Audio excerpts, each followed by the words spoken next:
Hello my friends, and welcome back to the channel. You're watching Project Darkknight Horror, and I am your host, The Dark Knight. Today we're focusing on ghosts, poltergeists and demons. We're going to take a deep dive into the world of the paranormal. Today's cases are from 14 and 10 years ago, when the internet was in its infancy days and the paranormal was something that people didn't believe in. Some of you will have seen and heard about these cases, but because it was from so long ago, I'm hoping it meets fresh eyes. Also, now people are more open to the dark side. I've researched these cases and I have the full story of what really happened. So sit back and enjoy. It's that time again. So close the door, shut the curtains and turn off the lights and go full screen as you get ready to watch creepiest paranormal videos that prove 100% ghosts can evict you. Michael McGee. I'm starting today's video with a blast from the past. Some of you would have already known about Michael McGee, but it was from 10 years ago, so some of you wouldn't have seen this. In December 2011, Michael started recording paranormal events happening in his home. As usual, the poltergeist blueprint started with taps and bangs, but over the years the activity escalated. Also, at the time of recording, Michael had just started university, so he was moving from place to place, but it didn't matter where he went. The activity always followed him. Michael did his best to record the paranormal activity in his home for future reference. And I remember when Michael first surfaced on YouTube, a lot of people believed the activity was fake and it was all orchestrated by Michael himself. The problem wasn't Michael or the activity. The problem was Michael was ahead of his time. 10 years ago, paranormal activity wasn't as welcome as it is today. Back then, we were young-minded and a lot of people didn't believe in ghosts. I always thought his evidence was real, but I admit, I too jumped on the bandwagon and I didn't take much stock in what he showed. But 10 years on, today, people's minds are a lot more open and more people believe in the paranormal. Also now, I'm in a position to do something I should have, and that was to listen to his story. So this one's for you, Michael. You were just ahead of your time. Okay, it's like the middle of the day. I'm the only person in the house, and just heard some footsteps going up and down the stairs. I've checked all the rooms. There is nobody in. It's been doing it for about 10 minutes. There it is again. Okay. Let's see if I can camera this time.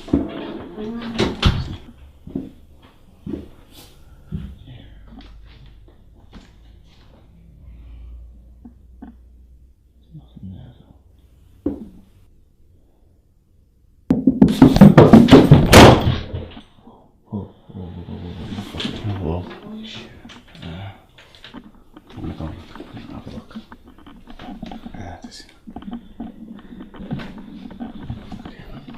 Hello? Mike? Charlie?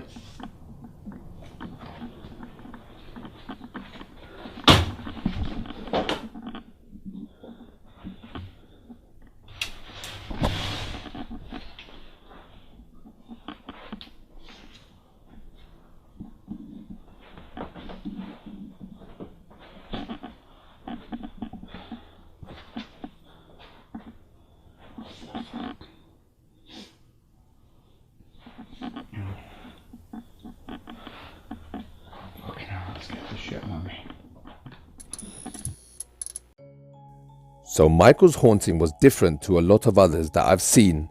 Normally, the homeowner lives in one home over the years and doesn't move, so the activity progresses over time and gets more and more active, especially if the homeowner is communicating with the ghosts via spirit boards, EVPs, and generally just talking out loud to them. But Michael's haunting was different because he moved at least 3 times over the first few years, from his single flat where this all started 10 years ago, then to university. He got a place near the campus, and then lastly, from what I've researched, after completing uni, he moved in with his fiancée at the time. The entity followed Michael the whole time, throughout the years, and the activity didn't progress as much as it normally would have. And I think this is down to Michael moving houses in those first early years, not giving the entity a chance to get a foothold. But first, let's travel back in time when he was on his own in a small flat when this all started.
Whenever the entity is around or when poltergeist activity is happening, you can hear weird sounds, almost like a cross between a spring and a growl.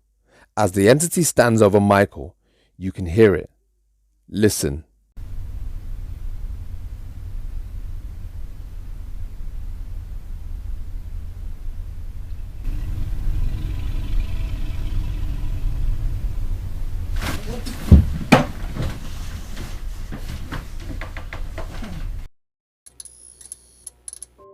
As we've learned together by watching these cases, we know that the homeowner is kept awake by the entity with constant banging and scratching. Michael is at his wit's end. He's tired and alone, and he can't sleep because of the banging that's going on all around him. It started banging downstairs for about 10 minutes, so then he went downstairs to check it out, only for the noise to start again upstairs. The constant banging and scratching and the sleep deprivation and the constant fear weakens the homeowner and, at the same time, strengthens the entity, giving it power. It's 10 past 10. I'm in the house on my own again. Mike and Charlie have gone off to some house party somewhere, and it started banging downstairs. It's been going for about 5 minutes. I've been hesitating. I really don't want to go down, but it's not stopping this time, and it's getting louder. You can hear it now. So I'm gonna go down. I'm gonna see what's up.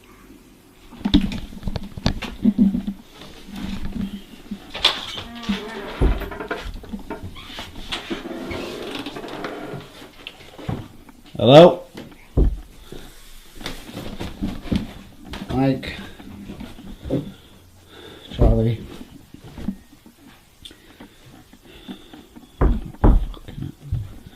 It's coming from there.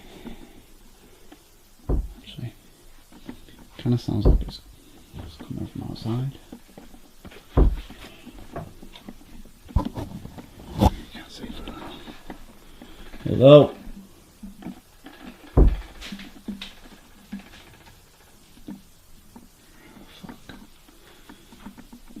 Hello? What the fuck is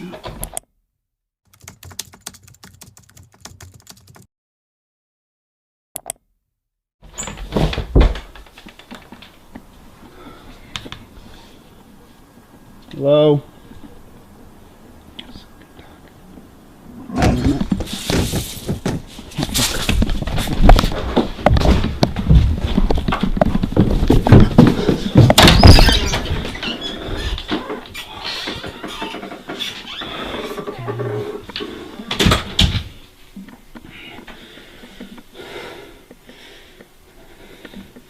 Oh, fuck this. Oh.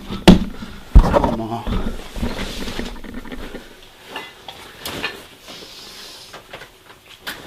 fuck it.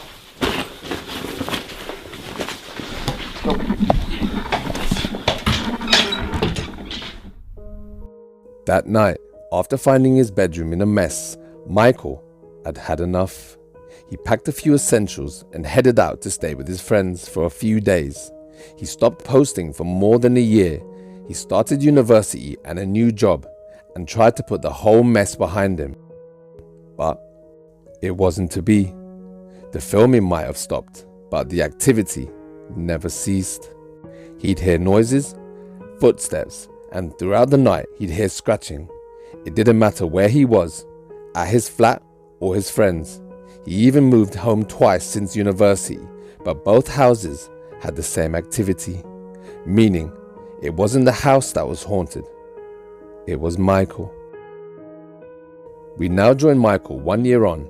He's now moved in with his fiancée Shauna, and just as he gets settled down and his pace of life slows down, the activity starts all over again. Watch.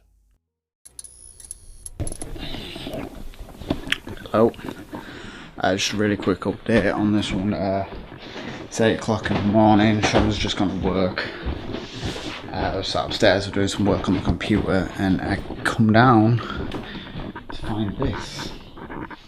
Now, something tells me that Shauna didn't do this.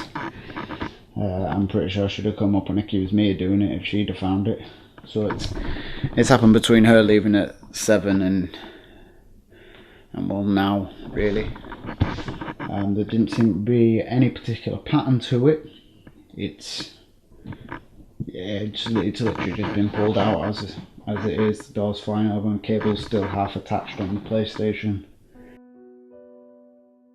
So Michael dug out his dusty cameras and convinced Shauna that he needed to see what was happening in his home.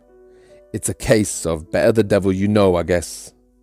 Michael always stated he needed to see what was happening with the activity by filming it. I guess it helped him deal with things. The following clip you're about to see is creepy, and it changed the whole direction of the haunting. Up until now, Michael thought he had a ghost or a poltergeist in his home, but after watching the following clip the next morning, he couldn't help but wonder, could this be demonic? Listen carefully to the following short clip. You can hear what sounds like a growl. Listen.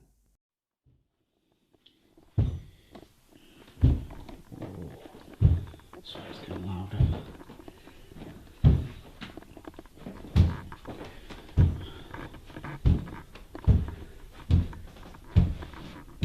Hello?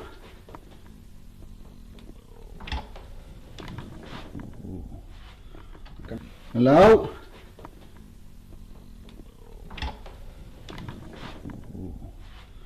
I know you're in there, you may as well show yourself.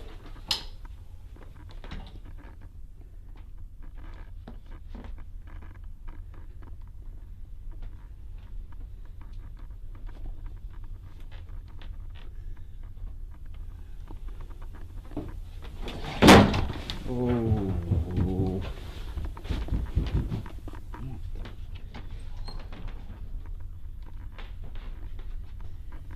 This is getting old.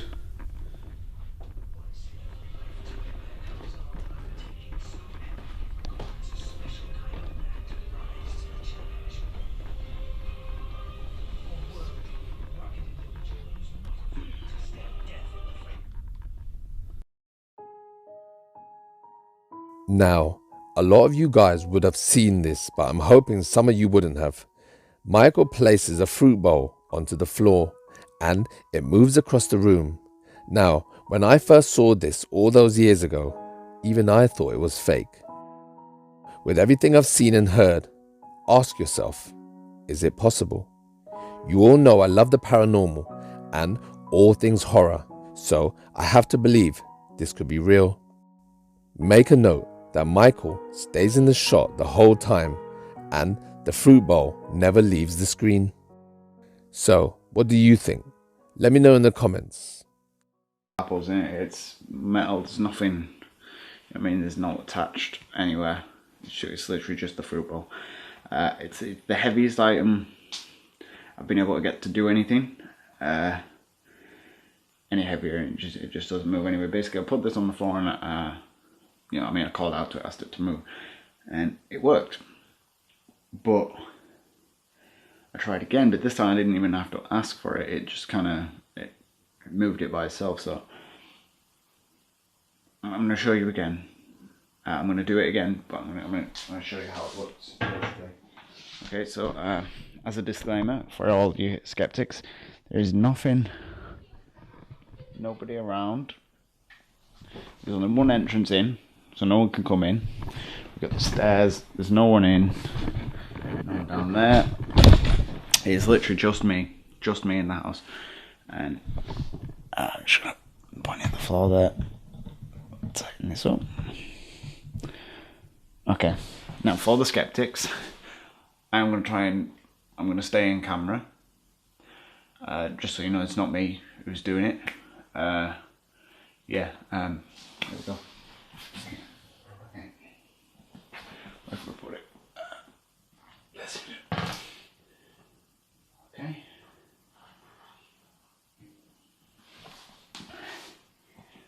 I'm still.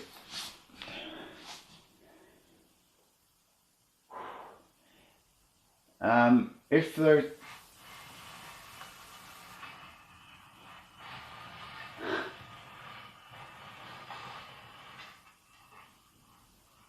What did I say? Right, we'll start with the candle first, and basically just put this down here.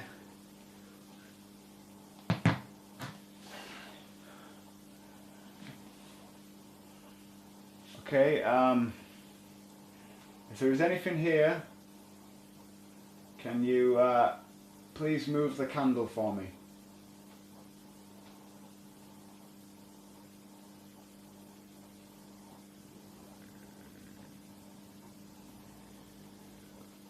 Anything at all, please move the candle.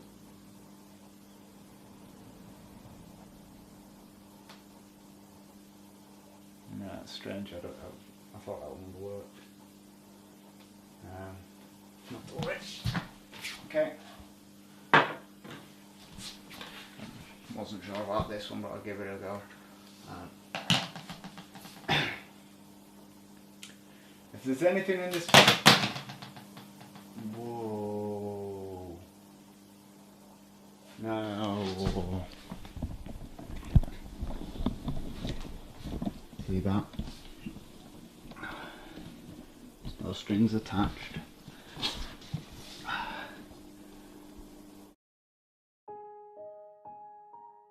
During these experiments, Michael stated a few times on camera that it felt good to be in control. Up until now, Michael didn't know where or when the next burst of activity would come from, so he was always looking over his shoulder. But now, he was getting the entity to move objects on command, so to him, it was like he had a bit of control. But all good things come to an end, and Michael was about to find out he was never in control. Watch.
While the couple lay in bed, something prowled their home while they slept.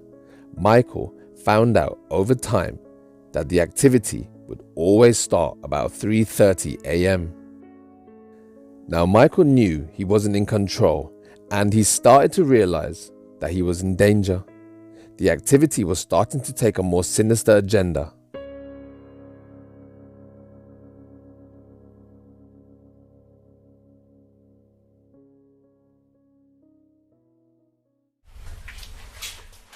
Is it pink? Well, it's obviously you. It wasn't No, me, it's it was you. Get out, get out, get out, get out. Because of the increased and more violent activity, Shauna decided to stay with family. So she temporarily moved out of the home, leaving Michael on his own again. Now, back on his own, once again, the entity started tormenting Michael with taps and bangs and keeping him up all night.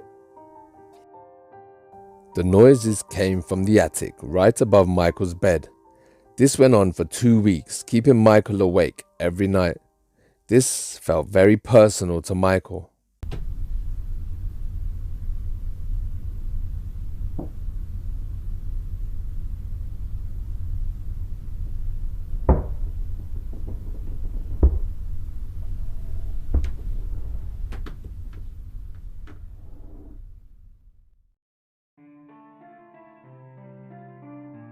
Having been kept awake for days on end with banging, and with Shauna gone, Michael went up into the attic to confront the entity. Michael was understandably scared, and it didn't go well. Watch. Okay guys, so it's about 3:20 in the morning. Like clockwork, it started scratching and banging again. So it just don't stop. Can't sleep. And I've decided I'm gonna go up this time. I'm gonna take the camera up. You can hear it now. I'm gonna go up. I'm gonna try and I'm just gonna face this thing. I'm gonna just see if we can catch something on tape and.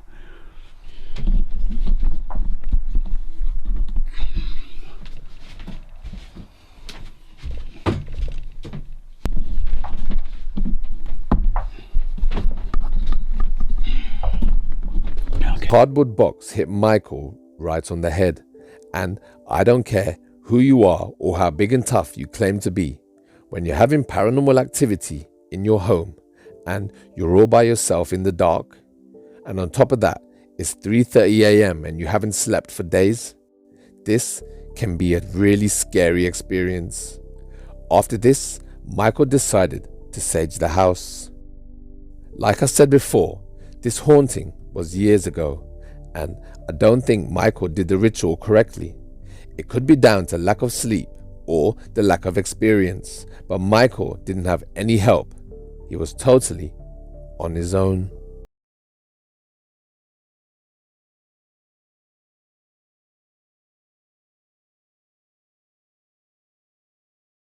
Of this ritual, but from what I know, saging is only a part of it. You sage the whole house in every room and every corner, but before that you bring in a medium, and their job is to help the entity move on. Then you sage the house, and then you bring in a priest to bless and protect and seal the home. Also, you can bury something that's been blessed on all four corners of the land that the house sits on. Then, every month, you top it up with sage. 3 weeks down the line, the activity has died down for a bit. Michael made a few posts on social media saying that the sage worked, but every day, bit by bit, as time went on, Michael started catching things happening from the corner of his eye, here and there. It was like the activity was weak, but as time went on, Michael knew that the activity would start up again. It was only a matter of time, and it did.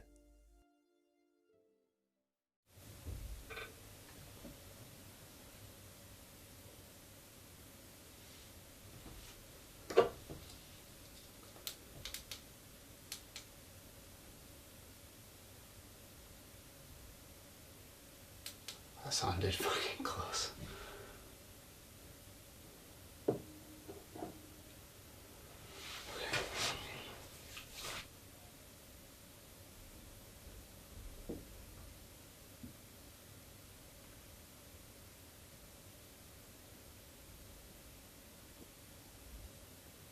hearing some it's like odd sound. Kind of feel it. It's like a knocking.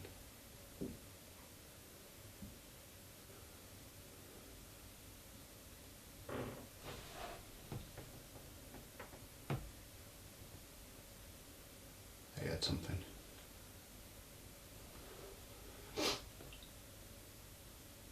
It's footsteps.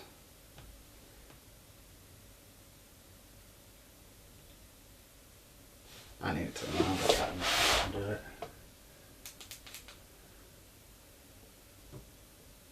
Hello?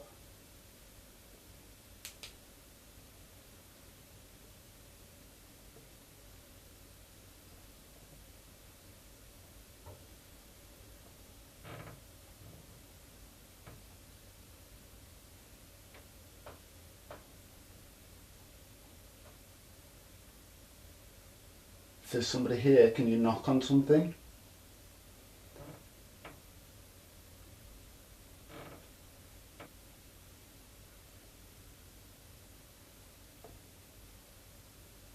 That is amazing.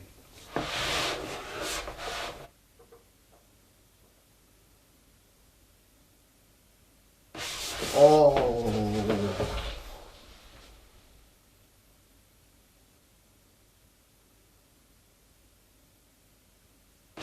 Oh.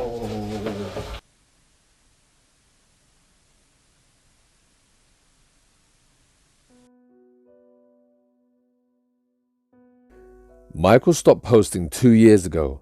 His last post was viewed almost 2 million times, but then he just stopped.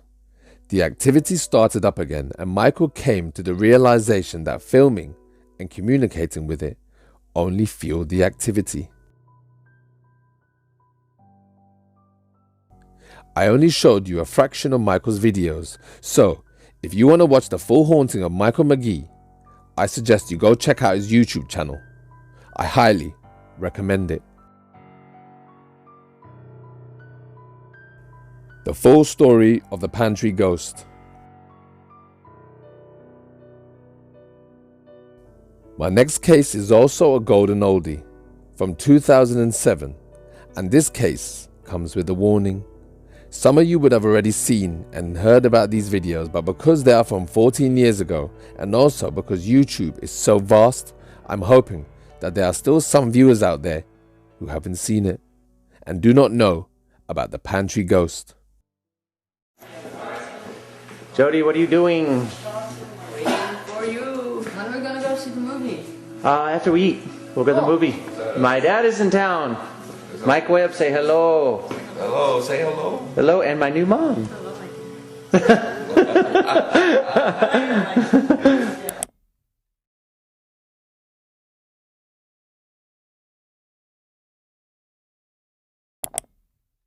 I get something to eat? Yes, All go right. for it. Just cereal for now. And eat on the counter. Jody, you're not feeling good? Oh, no. After the movie, you'll feel fine.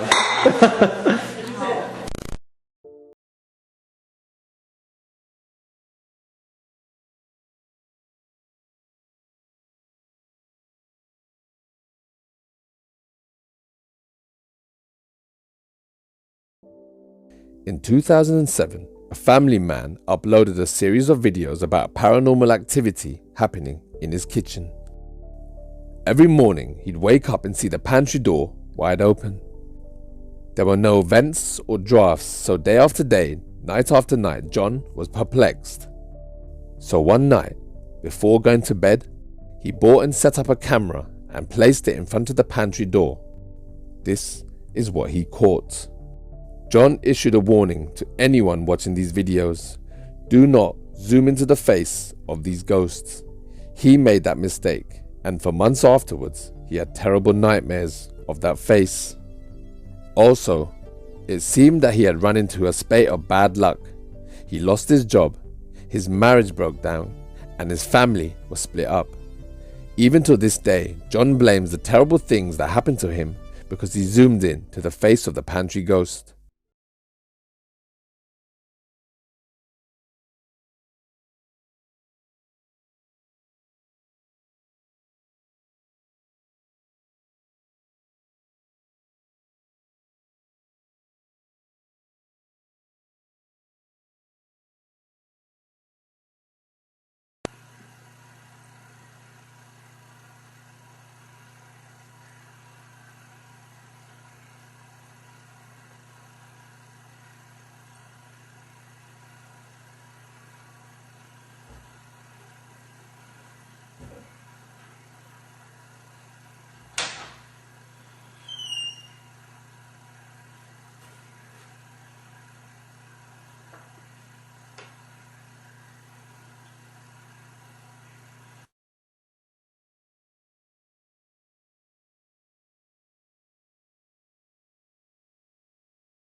Whoever or whatever this was, it wanted to be seen. Sometimes the door didn't open straight away. Sometimes John would hear the banging coming from inside the pantry. Other times the ghost would appear tall, and sometimes it would be short.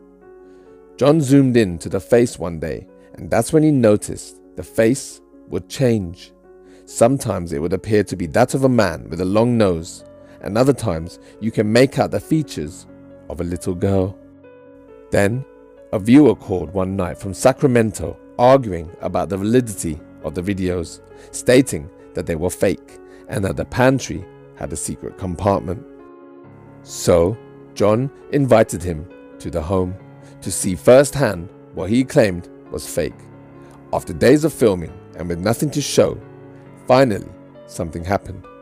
On day 10, which made the skeptic into a believer. Watch.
Hi, I'm John.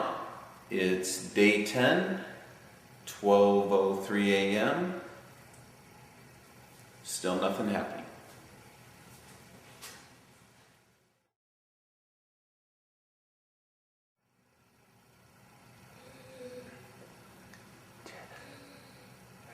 Yeah, what is that? It's like breathing. Come from the pantry. No. Oh, here.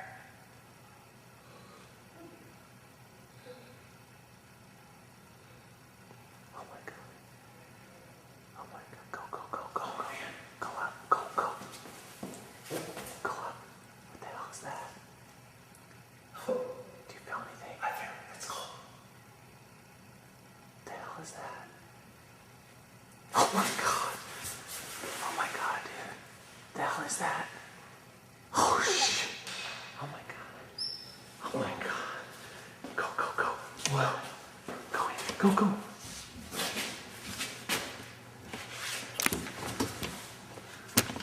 Dude. Look out, look out, look out.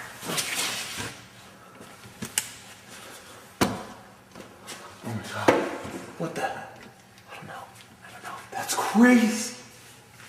Dude. I told you. Let's get out of here. Let's get out of here. Go, go. The homeowner was obsessed. Every night he'd be up trying to catch evidence on camera. His wife one day had an idea to take off the pantry door. So they did. This was a big mistake because that's when strange things started happening all over the house. Whereas before, it only happened in the pantry. That's when they realized that they had released the ghost. The family got in touch with a medium called Penny, who had a gift. She could close her eyes and she could sense spirits in the home.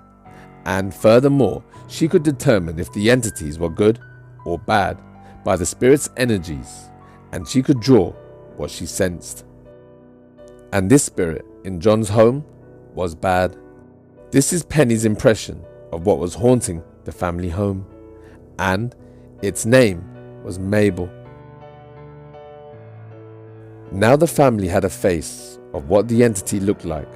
The medium told them her name was Mabel. Because the pantry door was taken off, Mabel was free to roam around the house. She started terrorizing Brianna, John's daughter. Looking back at the tapes, it's clear from the start, being set free was the spirit's goal all along. The tapping and banging, the doors opening and closing, somehow the entity was trapped inside the pantry, and after taking the door off, the seal was broken. There it is. I heard it again.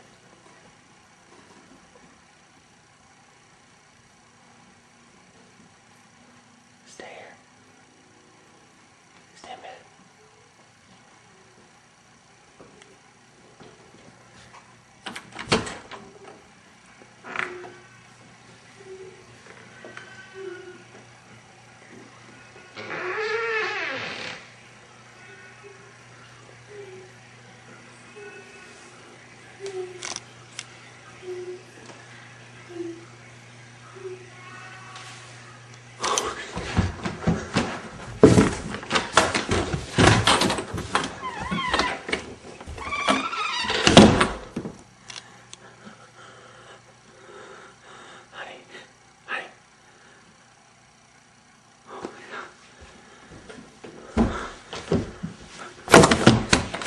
There's something unnatural about the way this thing stands up, or are we actually watching it transform shape?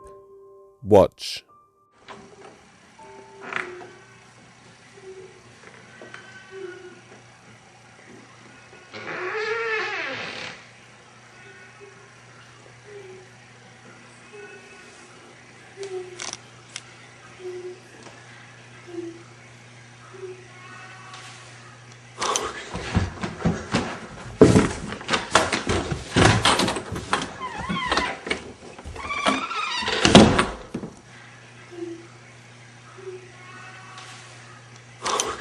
Then John runs back to his wife, but it quickly dawns on John that the thing in front of him isn't his wife.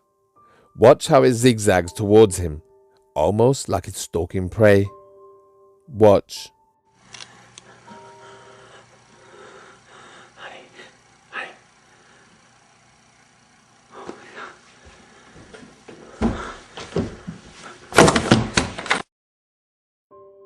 All of these incidents happened after the pantry door was taken off its hinges, breaking the seal and releasing the ghost. Did you hear that? Wait, hold on.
This was the last footage taken before the family left. As John peers into the loft, Mabel's face appears right in front of him, scaring him. They left the home and put it up for sale. Watch.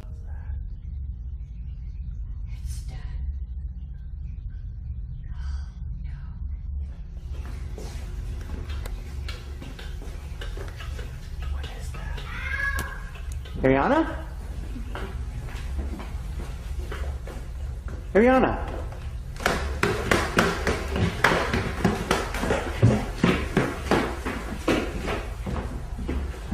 Are you okay?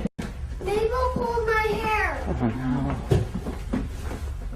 What was that?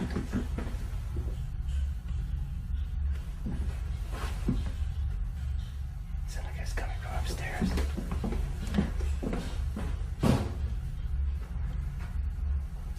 What is that?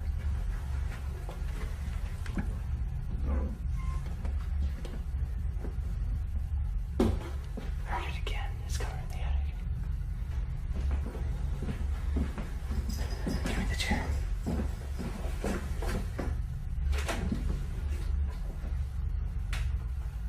Here, come here.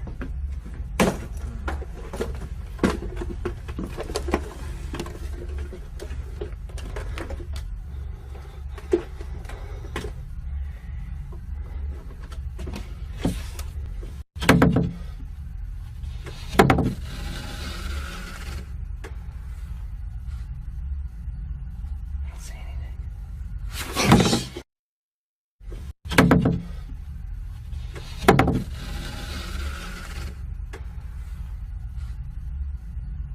I don't see anything. If you look carefully, you can see Mabel's face as she turns and looks at John. After this incident, John told his family we're not waiting to sell the house. They left the house that very night. Since then, the house has been sold a couple of times, but not much is known about the new owners. I do know that from the time John sold the house up to the day the new family moved in, the house was broken into a few times by amateur ghost hunters, all seeking to catch a glimpse of Mabel. So, was Mabel a spirit of a girl or a demon? Was there only one entity in the home or two? Remember the face changing? That looked like two entities to me. Was Mabel actually a demon pretending to be a girl? If you want to watch the full story and get all the answers, you can Google it to find out.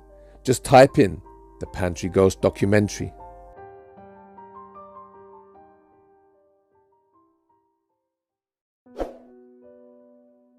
If you've made it this far, then I salute you. You're a true fan of horror.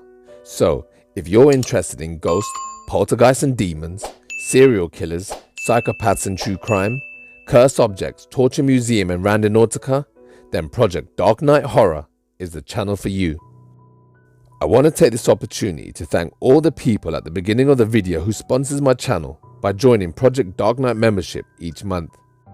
The £4.99 you donate to me each month helps me research, buy editing tools and keeps the lights on at Project Darkknight. I've always said it, and so I'll say it again. I absolutely love horror. It's my life. And Project Darkknight wouldn't be anything without you, the viewers and subscribers. You are the project. So, from the bottom of my dark heart, I thank you. You've been watching Project Darkknight Horror, and I am always the Dark Knight. Signing off. Peace!